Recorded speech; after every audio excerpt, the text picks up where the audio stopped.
ছাত্র বিক্ষোভকারীদের বিরুদ্ধে বল প্রয়োগ ও সহিংসতার জন্য বাংলাদেশি নিরাপত্তা বাহিনীর প্রতি নিন্দা জানিয়ে একটি বিবৃতি জারি করেছেন মার্কিন সিনেটর ও বৈদেশিক সম্পর্ক কমিটির চেয়ারম্যান বেন কার্ডিন ও কোরি বুকার। এই ভয়ঙ্কর কর্মকাণ্ডের সঙ্গে জড়িত নিরাপত্তা বাহিনীগুলোর মধ্যে একটি অসামরিক ইউনিট রয়েছে, যার সদস্যরা মানবাধিকার লঙ্ঘনের জন্য ইতিমধ্যেই মার্কিন নিষেধাজ্ঞা মুখোমুখি হয়েছেন।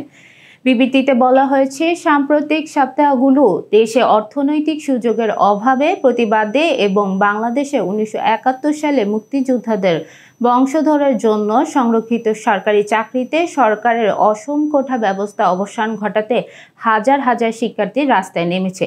বিক্ষোভকারীদের ন্যায্য অভিযোগে সাড়া দেওয়ার পরিবর্তে র্যাপিড অ্যাকশন ব্যাটালিয়ন সহ বাংলাদেশের নিরাপত্তা বাহিনী নৃশংস বল প্রয়োগ করে শত শত বিক্ষোভকারীদের হত্যা করে এবং আরও হাজার হাজার গ্রেফতার ও আহত করে।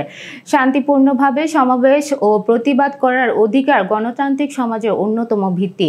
আমরা নিরাপত্তা বাহিনী মানবাধিকার লঙ্ঘনের বিষয়ে অবিলম্বে একটি স্বাধীন ও নিরপেক্ষ তদন্ত পরিচালনা করার পাশাপাশি বিক্ষোভকারীদের অধিকারের সম্মান এবং তাদের অভিযোগের সমাধান করার জন্য বাংলাদেশি কর্তৃপক্ষকে আহ্বান জানায়। মার্কিন যুক্তরাষ্ট্র এই সাহসী ব্যক্তিদের পাশে দাঁড়িয়েছে, যারা তাদের মর্যাদার জন্য এবং একটি সমৃদ্ধ ভবিষ্যতের জন্য সংগ্রাম করেছে।